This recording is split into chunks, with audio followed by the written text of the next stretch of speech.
अब ये जो कहानी है ना कि किस तरह से एक जंगली घास का पौधा हमारा गेहूं बनता है जो आज हम खाते हैं। इस कहानी को हमारी किताबों में 2-3 लाइनों में समराइज कर दिया जाता है। कहीं पे बोल देते हैं, in Neolithic period domestication of wheat began, in Neolithic period agriculture began. But मेरी जो ये स्टोरी है ये सिर्फ इन 2 शब्दों पे लिमिटेड नहीं है। ये एक बहुत बड़ी क्रांति थी कि किस तरह एक जंगली घास का पौधा सही में हमारे कंजम्पशन के लायक बनता है, किस तरह वो एक जंगली घास का पौधा हमारे लिए एक रिसोर्स बनता है। एंड इस कहानी की शुरुआत होती है from somewhere between the mesolithic period going towards the Neolithic period. अब हाँ, यहां पे मैंने जब आपको पहली बार डिविजन्स के बारे में बताया था कि ये जो पेलियोलिथिक, मीजोलिथिक और न्योलिथिक हम डिवीजन करते हैं, मैंने आपको बताया था कि ये डिवीजन यूजुअली उस टाइम पीरियड की टेक्नोलॉजीज के ऊपर डिपेंडेंट था। एंड टेक्नोलॉजी का मतलब यहाँ पे क्या है, you very well know by now. यहाँ पे by technology I mean the type of stone tools you're using. आप किस तरीके के पत्थरों का इस्तेमाल कर रहे हो, उससे किस तरीके के औजार बना रहे हो। Because remember the very very first video जिसमें हमने शुरुआत की थी हिस्ट्री की, हमारी सबसे पहली कहानी थी रिसोर्सेज की। और जितना ज्यादा मेरे पास रिसोर्स आएगा, मेरे लिए सर्वाइवल करना और मेरे लिए अपनी ही जनरेशन को आगे बढ़ाना उतना ईजी हो जाएगा। और ये वही स्टोन टूल्स हैं और ये वही टेक्नोलॉजी है जो मेरे लिए और ज्यादा रिसोर्स लाने वाले थे। अब यहां से जब हम कहानी आगे बढ़ाते हैं टुवर्ड्स द न्योलिथिक पीरियड, हम पाते हैं कि उस टाइम पीरियड में भी जो लोग थे वो अपनी स्किल्स को और बेटर करने की कोशिश कर रहे थे। ये जो आजकल बात करी जाती है अप स्किलिंग की, कि अपने स्किल्स को आगे बढ़ाने की, ये चीज वो वहां पे कर रहे थे। एंड द बिगेस्ट अपस्किलिंग, जो सबसे बढ़िया अपस्किलिंग होती है यहाँ पे, वो 2 चीजों पे होती है। सबसे पहला होती है हमारे किस टाइप के स्टोन टूल्स बन रहे थे।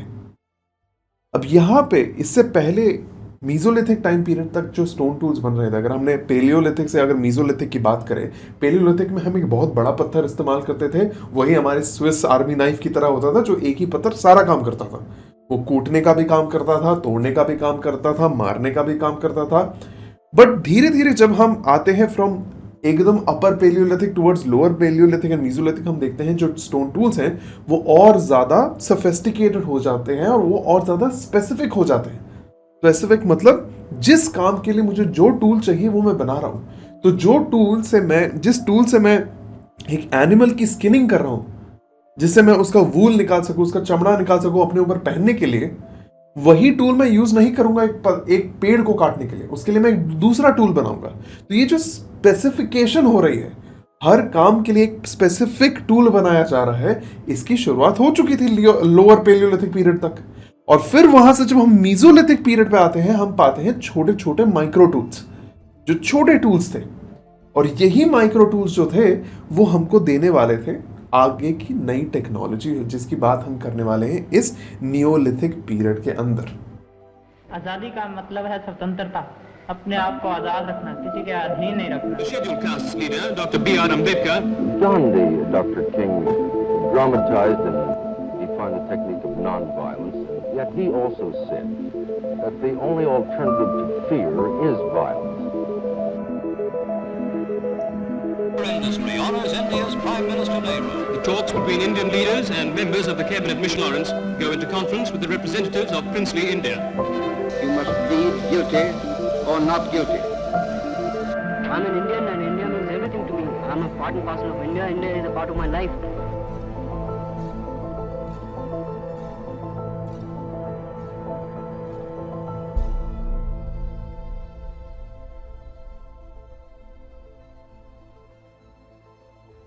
अब नियोलिथिक पीरियड में जो टूल मुझे मिलता है, जो टेक्नोलॉजी में इंप्रूवमेंट आती है, वो आती है 2 प्रोसेसेस से। एक प्रोसेस है जिसको हम कहते हैं पैकिंग, और दूसरा प्रोसेस है जिसको हम कहते हैं ग्राउंडिंग। और ये पैकिंग और ग्राउंडिंग का जो प्रोसेस है ना, ये आज भी आपके घरों पे, आपके किचनों में इस्तेमाल किया जाता है। अगर आपने एक मोटर पेसल देखा है जिसके अंदर मसाला कूटा जाता है, आज भी अगर आप जाओगे थोड़े विलेजेस के साइड में, आप पाओगे कि एक बहुत बड़ा पत्थर लिया जाता है जिसके ऊपर एक गोल से पत्थर से मसालों को ग्राइंड किया जाता है।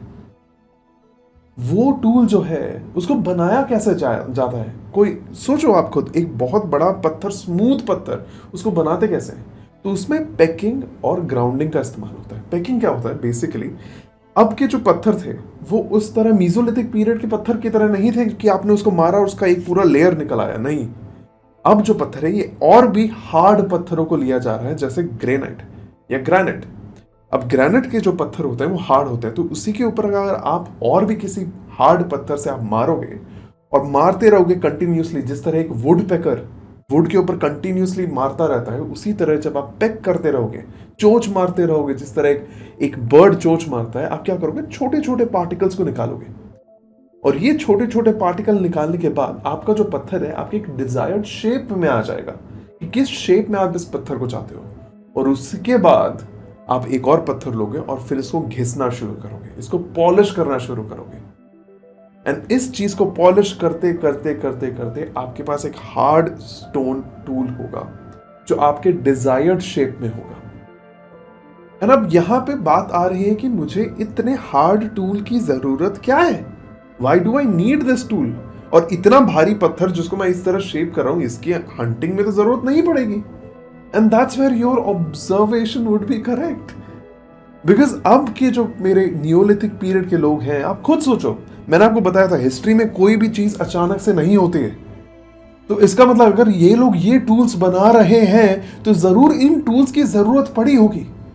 और इन टूल्स की जरूरत कब पड़ी होगी? जब उनको सीड्स को क्रश करना था, एनिमल नहीं हंट करना था उन टूल से उनको सीड्स को क्रश करना था। और अगर आपको एक स्पेसिफिक टूल बनाने की जरूरत पड़ रही है, इसका मतलब क्या है कि आपके पास 2-4 सीड्स नहीं है, आपके पास बहुत सारा सीड है, तभी तो आप इतना बड़ा टूल बनाओगे उसके लिए। Which is telling you what, कि नियोलिथिक पीरियड से मैं ऑलरेडी उनके टूल्स से देख सकता हूं कि एक ट्रांजिशन शुरू हुआ है from Hunter gatherer community towards food production.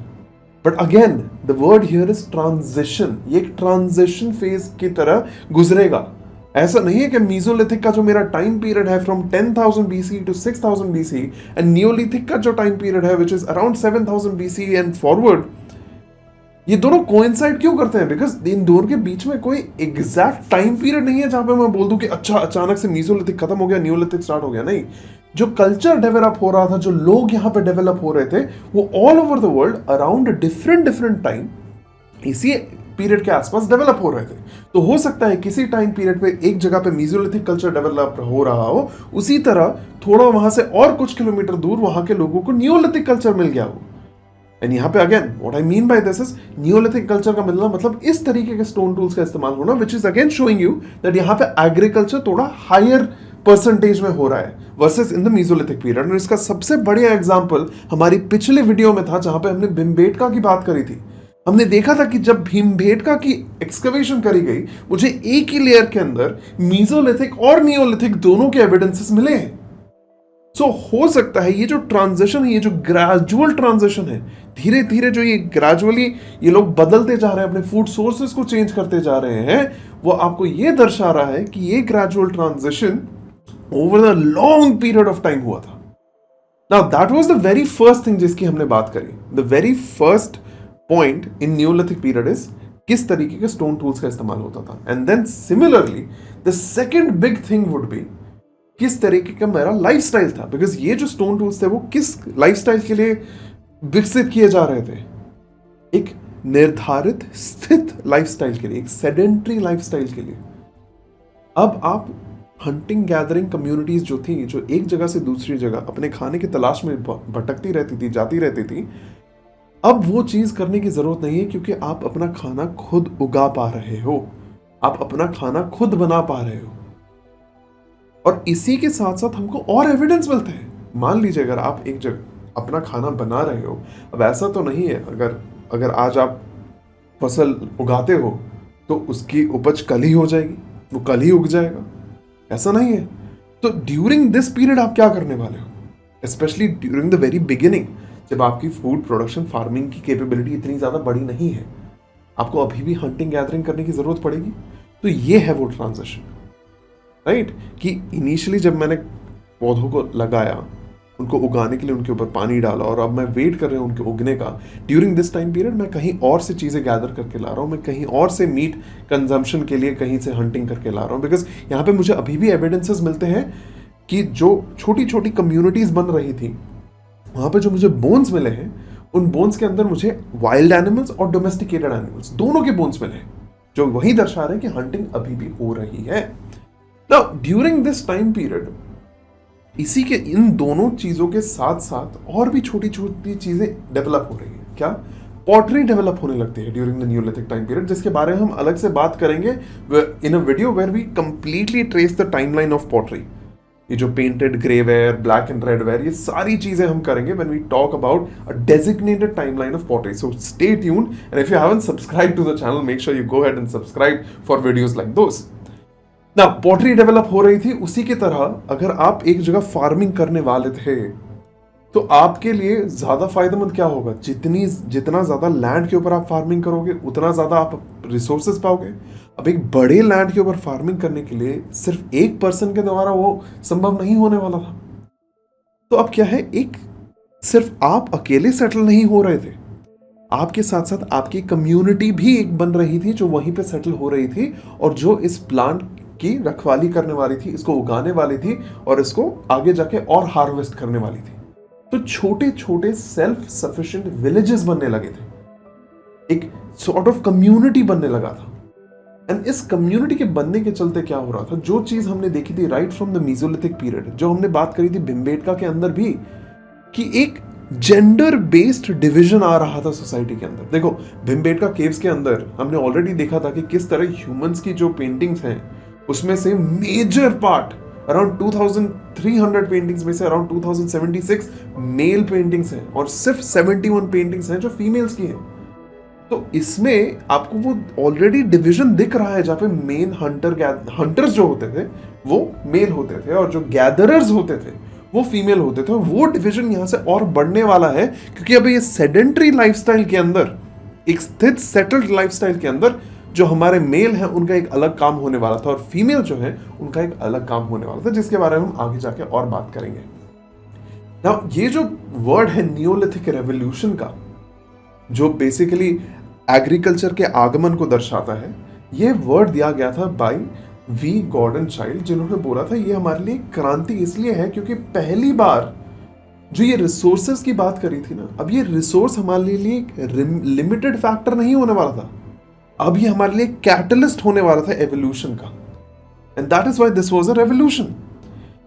अब यहां से let's talk a little bit about domestication. हमने बात करी थी कि किस तरह मीजोलिथिक पीरियड पे डोमेस्टिकेशन स्टार्ट हुआ, चीजों को पालतू बनाया जा रहा था, both animals as well as plants. But एक बार डोमेस्टिकेट करने के बाद ये प्रोसेस चला कैसे आगे? How did this happen? अब देखो यहां पे आपको जो चीज सोचनी होगी वो ये है कि आज आप जितना भी खाना खाते हो, जो भी वेजिटेबल्स आप खाते हो, जो भी आप पल्सेस खाते हो, ये एक टाइम पीरियड पे एक वाइल्ड प्रजाति की तरह उग रहे थे। अब यहाँ पे वाइल्ड प्रजाति के दो सिग्निफिकेंस हैं। एक सिग्निफिकेंस ये है कि ये जो प्लांट होता था, जो पहले जंगली प्लांट होता था, जैसे मान लीजिए जंगली मटर हो गया, ये जो जंगली मटर का प्लांट होता था ये बिना किसी ह्यूमन इंटरवेंशन के ग्रो होता था। बट जब ह्यूमंस ने पाया कि इस मटर को हम कंज्यूम कर सकते हैं अपने लिए, तो हमने मटर को सिलेक्ट करना शुरू किया। अब आप कौन सा मटर सिलेक्ट करोगे? जिसके दाने थोड़े बड़े होंगे, है कि नहीं? तो जब आपने बड़े दाने वाले मटर चुनना शुरू किया और उन्हीं बड़े दाने वाले मटर के बीज आपने बोए और फिर वहां से और बड़ा दाना वाला आपने मटर बनाया, तो आपने एक डिस्टिंक्शन डाल दिया जहां पे जो मेरे पहले मटर उग रहे थे, जो पहले मेरे वाइल्ड प्लांट्स होते थे, वो अब अलग से उगते हैं, और ये जो डोमेस्टिकेटेड प्लांट्स हैं ये बिना आपकी सहायता के उग ही नहीं सकते अब। एंड इसका जैसे मैंने मटर का एग्जांपल दिया, जो वाइल्ड मटर होता था ना, उसकी फलियां जब पकती थी वो अपने आप टूट जाती थी, फट जाती थी, जिससे वो सीड्स को और आगे तक डिस्पर्स कर सके और फैला सके। बट ये चीज हमारे डोमेस्टिकेटेड मटर में नहीं होता है, जिसको हमने डोमेस्टिकेट किया। क्यों? बिकॉज हम चाहते हैं कि इनको तो हम जाके कलेक्ट करेंगे, तो ये हमारे लिए बुरा था। तो हमने उन्हीं सीड्स को लगाया जो फटते नहीं थे अपने आप, उन्हीं फलियों को लगाया जो अपने आप नहीं फटते थे। And this is how you introduce that mutation. ये म्यूटेशन अपने में एग्जिस्ट करता होगा। जब ये वाइल्ड में था, जब ये कंप्लीटली एक जंगली प्रजाति थी, उसमें एक म्यूटेशन आया जिसमें फलियां फटी नहीं, और उसी फलियों को आपने कलेक्ट किया और फिर बाद में जाके उन्हीं के प्लांट्स को लगाया। And that is how this domestication process actually started, है कि नहीं? अब इसमें भी let's look at this gradual shift. ये जो ग्रेजुअल शिफ्ट है, जैसे मैंने आपको बताया कि this gradual shift happened in stages. सबसे पहला स्टेज था इस एग्रीकल्चर का वाज फूड कलेक्शन। मैंने सिर्फ फूड्स को, जो जो चीजें मैं खाने वाला था उनको सिर्फ गैदर किया। वो हंटर और गैदरर का गैदरिंग वाला पार्ट, मैंने सिर्फ उनको गैदर किया। उसके बाद हम इसको थोड़ा और ले गए टुवर्ड्स इंटेंसिव एक्सप्लॉयटेशन।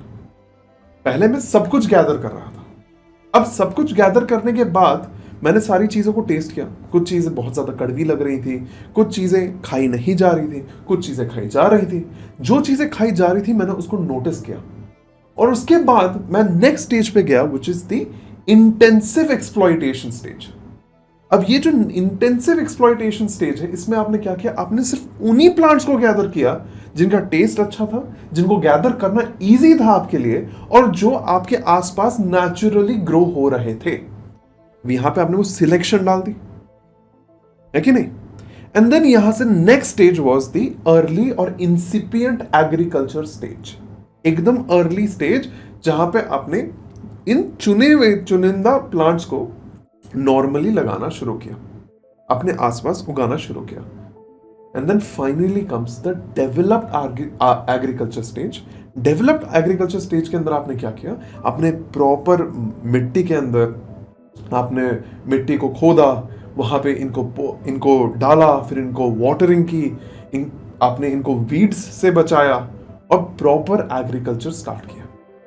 अब ये जो ट्रांजिशन है from normal foraging and food collection से लेकर जो डेवलप्ड एग्रीकल्चर का जो मेरा ट्रांजिशन है, वो मुझे दो चीजें दर्शाएगा यहाँ पे। पहली बात, आपके पास अबंडेंट रिसोर्स होने वाला था। अब by the time you reach developed agriculture, आपके पास अबंडेंट रिसोर्सेज आने वाले थे। और ये जो अबंडेंट रिसोर्सेज है ना, ये एक बहुत बड़ी पॉपुलेशन को सपोर्ट करने वाले थे, क्योंकि अब आपके पास कोई रीजन नहीं है भटकने का दूर दूर जाके। तो पहला है, इस डेवलप्ड एग्रीकल्चर ने मुझे सेटलमेंट बनाने का एक इम्पेटस दिया। इनकी वजह से मैं एक सेटलमेंट या एक विलेज बना पाया। दूसरी जो चीज थी वो ये है कि इसके साथ साथ मुझे कुछ छोटी छोटी चीजें डेवलप करनी पड़ी, और ये जो छोटी छोटी चीजें डेवलप करनी पड़ी वो मैंने ट्रायल एंड एरर के थ्रू डेवलप करी। सबसे पहली चीज अगर आपके दिमाग में आएगी वो ये है कि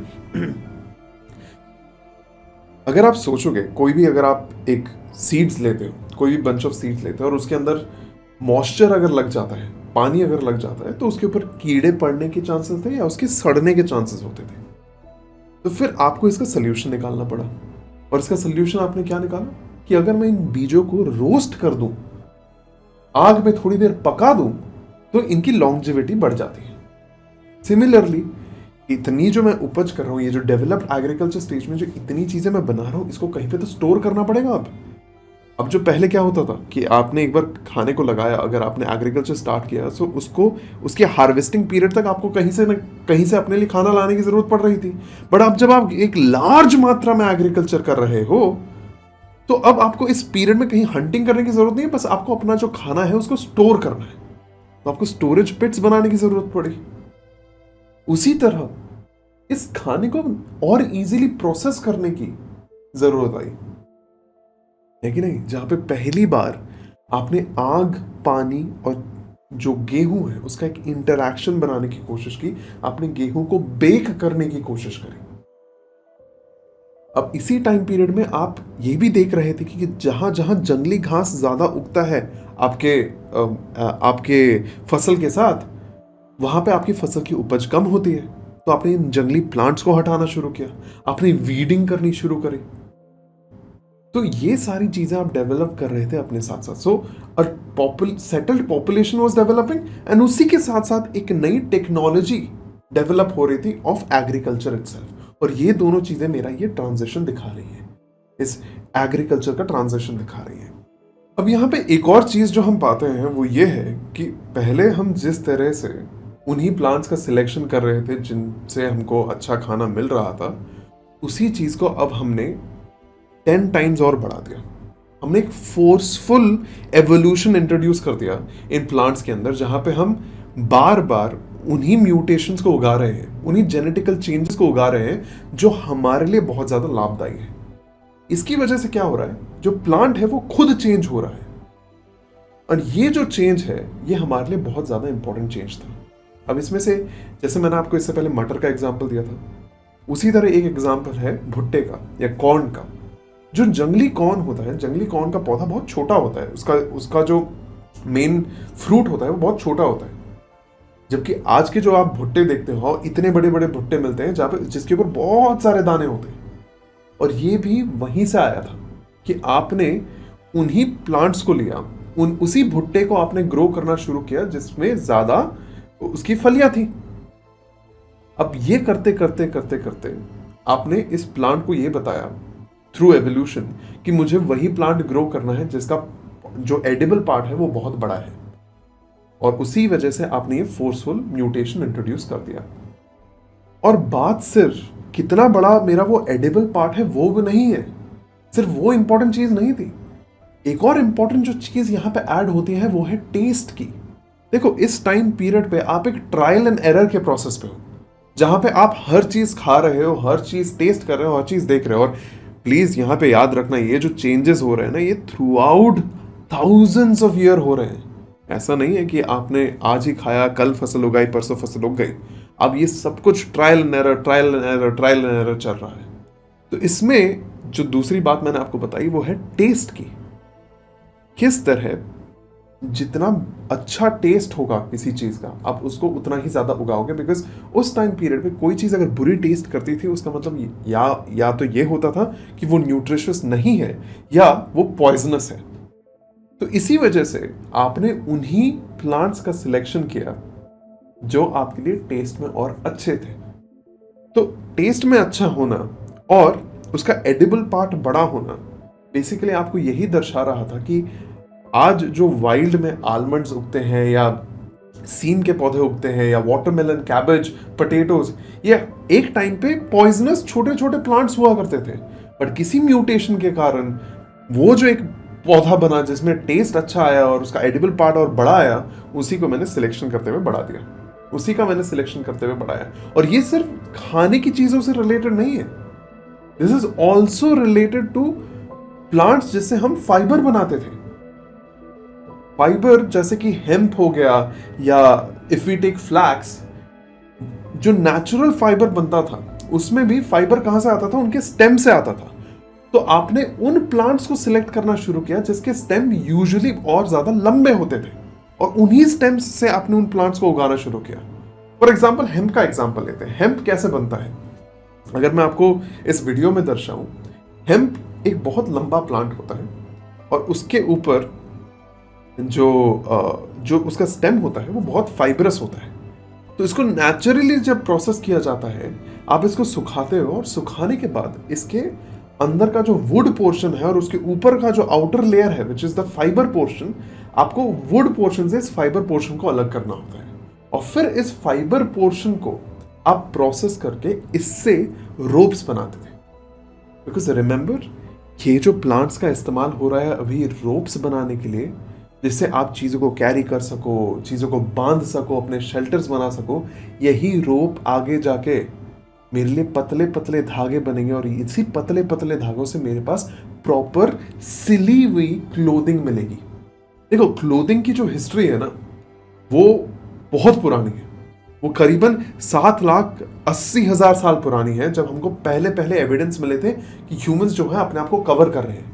उसी तरह जो 4 लाख साल पहले निएंडरथल्स की बात करी थी हमने, जो उधर अपर यूरोप में रहते थे जहां पे बहुत ज्यादा ठंड होती थी, वहां पे हमको एविडेंस मिला है कि वहां के लोग अपने आप को एटलीस्ट 80% कवर्ड रखते थे। तो वहां पे जो क्लोथिंग होती थी वो अलग होती थी, वो एक एनिमल हाइड की क्लोथिंग होती थी। यहां पे मैं बात कर रहा हूं सीविंग की, कि सिला जा रहा है, सिले हुए कपड़े बनाए जा रहे हैं। And if you want, let me know in the comments down below if you want me to make a complete video on history of clothing, जहां पे हम पूरी क्लोथिंग की भी हिस्ट्री ट्रेस कर लेंगे एक बार। बट अभी गोइंग फॉरवर्ड, ये जो हेम्प का जो हम इस्तेमाल कर रहे हैं, हम यहाँ पे बड़े बड़े स्टेम्स उगाना चाहते हैं जिससे हमको और ज्यादा वहां से फाइबर मिले, जिससे मैं और ज्यादा इन रोप्स को और इन थ्रेड्स को बना सकूं। So again, domestication was not only for food, it was also for utility. काम के इस्तेमाल के लिए भी डोमेस्टिकेशन करा जा रहा था। And then that leads us to this whole story. And ये जो स्टोरी है ना ऑफ गेहूं एंड घास, उसको जानने के लिए हमको ट्रैवल करना पड़ेगा साउथ ईस्टर्न टर्की के अंदर। अब साउथ ईस्टर्न टर्की के अंदर एक जगह है जिसका नाम है गोबेकली टेपी। गोबेकली टेपी जो है, अगर आप सर्च करोगे गूगल पे, you will find that Gobekli Tepe is the oldest temple known to be found all over the world. It's one of the oldest temples. वहां पे जो मुझे टेम्पल मिला है वो करीबन 12,000 साल पुराना है फ्रॉम प्रेजेंट टाइम, जो उसको एक्चुअली स्टोन एज के टाइम पे धकेलता है। और यहीं से करीबन 30 किलोमीटर दूर मुझे पहला अवशेष मिला है ऑफ व्हीट या गेहूं। अब यहां पे जो गोबेकली टेपी के पास की जो स्टोरी है, वो बेसिकली मुझे ये दर्शाती है कि जब यहाँ पे रिसर्चर्स पहली बार गए थे और वहां के घास को नोटिस किया था, उस घास के अंदर उन्होंने पाया कि यहाँ पे एक ऐसी घास उगती थी जो बिल्कुल गेहूं जैसी दिखती थी। इस घास का उन्होंने नाम दिया एकॉर्न व्हीट। ये जो घास थी, ये जंगली गेहूं का पौधा था। और इस पौधे के अंदर ये जब पक जाता था और उसके ऊपर जब फलियां आ जाती थी, उसको अगर आप टच करते थे, वो टच करने के साथ साथ ही टूट के गिर जाता था। अब सोचो, उस टाइम पीरियड पे ये नीचे गिरी हुई छोटे छोटे गेहूं के दाने आपके लिए उठाना क्या इजी होगा? याद रखना, रिसोर्स को कंज्यूम करने के लिए आपको रिसोर्स एक्सपेंड करना पड़ता था। जब आप हंटिंग करने जाते थे, आप अपनी एनर्जी एक्सपेंड करते थे, तो तब जाके आपको हंट मिलता था। तो वो इतना ज़्यादा एनर्जी एफिशिएंट नहीं होता था, क्योंकि आपको हर बार, आप जितनी बार हंटिंग करने के लिए जाते थे, उतनी बार आप सक्सेसफुल होके नहीं आते थे। फिर जब हमने प्लांट्स को उगाना शुरू किया, हमारी एफिशिएंसी थोड़ी और बढ़ी कि हमने जब प्लांट्स को उगाया, उसके लिए मुझे जितनी एनर्जी देनी पड़ी, उससे काफ़ी ज़्यादा मैंने एनर्जी कंज्यूम करी, है कि नहीं? तो गैदरिंग के टाइम पे भी यही हमको देखना पड़ता था कि किसी चीज़ को गैदर करना, किसी चीज़ को कलेक्ट करना मेरे लिए ईजी हो रहा है या डिफिकल्ट हो रहा है। तो ये जो गेहूं का पौधा था ना, जो छूते ही टूट के गिर जाता था, इसको कलेक्ट करना मेरे लिए ईजी नहीं था। बट यहाँ पे एक पौधे और उसके एक जेनेटिक म्यूटेशन ने पूरा का पूरा खेल बदल दिया। इस एकॉर्न व्हीट का जो पौधा था ना, वो जेनेटिकली म्यूटेट हो गया। इसमें क्या पाया हमने, जो एकॉर्न व्हीट का पौधा होता है, उसकी जो फली होती है, उसका जो बेस होता है, जो ओरिजिनल वाइल्ड पौधा था, वो धीरे धीरे जब ग्रो होता था, उसका बेस अपने आप ही इरोड होके टूट जाता था। पर जो मुझे म्यूटेशन मिला है, उस म्यूटेशन के अंदर ये जीन था ही नहीं जिससे वो टूट के गिरे। और बिकॉज ये टूट के नहीं गिरता था, इसको आपके लिए कलेक्ट करना बहुत आसान बन गया था। इस टाइम पीरियड पे मुझे कुछ आरियां मिली हैं, सिकल्स मिले हैं, जिसके ऊपर स्टोन्स लगे हुए हैं, जो आज के सिकल की तरह है, जिसका इस्तेमाल प्लांट्स को काटने के लिए किया जाता है। जो मुझे वही चीज दर्शा रहा है कि ये जो एक म्यूटेशन था, जिसको आपने इजीली कलेक्ट कर लिया, जो फट के गिर नहीं गया उस जंगली प्लांट की तरह, आपने इसको लिया और फिर इसको उगाया, इसके बड़े बड़े खेत बनाए, और फिर इसका खेत आप बनाते चले गए। और अगर आपके दिमाग में क्वेश्चन आ रहा है कि सर, ये अपने आप टूट के गिरता क्यों था? ये अपने आप टूट के इसलिए गिरता था क्योंकि इसको अपने प्लांट को और ग्रो करना था। एक प्लांट में सीड्स क्यों आते हैं? बिकॉज वो प्लांट के जर्मिनेशन को और बढ़ाना चाहता है। तो इसके लिए उस टाइम पीरियड में जब ह्यूमंस नहीं होते थे, इसको अपने आप को ही उगाना पड़ता था, इसीलिए वो टूट के गिर जाते थे। अभी आप अगर कुछ कुछ प्लांट्स को देखोगे, ऑब्जर्व करोगे, तो आप पाओगे कि नेचर में आज भी ऐसे बहुत सारे वाइल्ड प्लांट्स एग्जिस्ट करते हैं. One of them is known as the squirting cucumber. ये स्क्वर्टिंग क्यूकम्बर है, ये एक ऐसा स्पेशल प्लांट है, जब वो पक जाता है, वो टूटते ही उसके, जब जैसे ही वो टूटता है उसका फल, उसमें से बहुत सारे सीड्स इजेक्ट हो जाते हैं, जिससे वो अपने सीड्स को अपने पेरेंट प्लांट से दूर उगा सके. क्योंकि अगर वहीं पे वो प्लांट उगने लगेगा, नया प्लांट पुराने प्लांट के आसपास उगने लगेगा, तो वो दोनों रिसोर्सेज के लिए compete करने लगेंगे. तो इसीलिए ये प्लांट्स जो हैं, वाइल्ड प्लांट्स जो हैं, वो अपनी जर्मिनेशन के लिए अपना काम इस्तेमाल करते थे, अपने मेथड्स इस्तेमाल करते थे. इसलिए जैसे मैंने आपको टेस्ट की बात करी थी, प्लांट्स यूजुअली कड़वे सीड्स उगाते थे. कड़वे, ये जो बादाम है, जो आलमंड है, इनकी जो सीड्स होते थे, ये पहले कड़वे होते थे, जिससे एनिमल्स इसको कंज्यूम ना करें और जिससे ये उग सके. बट जैसे ही ह्यूमन इंटरवेंशन आया, हमने उन्हीं सीड्स को पकड़ा जो हमारे लिए टेस्टी थे. उसी तरह हमने उसी गेहूं को पकड़ा जो अपने आप टूटता नहीं था. तो आज ये जो डोमेस्टिकेटेड प्लांट्स एग्जिस्ट करते हैं, ये अपने आप वाइल्ड में नहीं उग सकते हैं. पॉसिबिलिटी ही नहीं है. ये बिना ह्यूमन डिपेंडेंसी के उग ही नहीं सकते हैं. एंड ये चीज मुझे मिली थी गोबेकली टेपी में.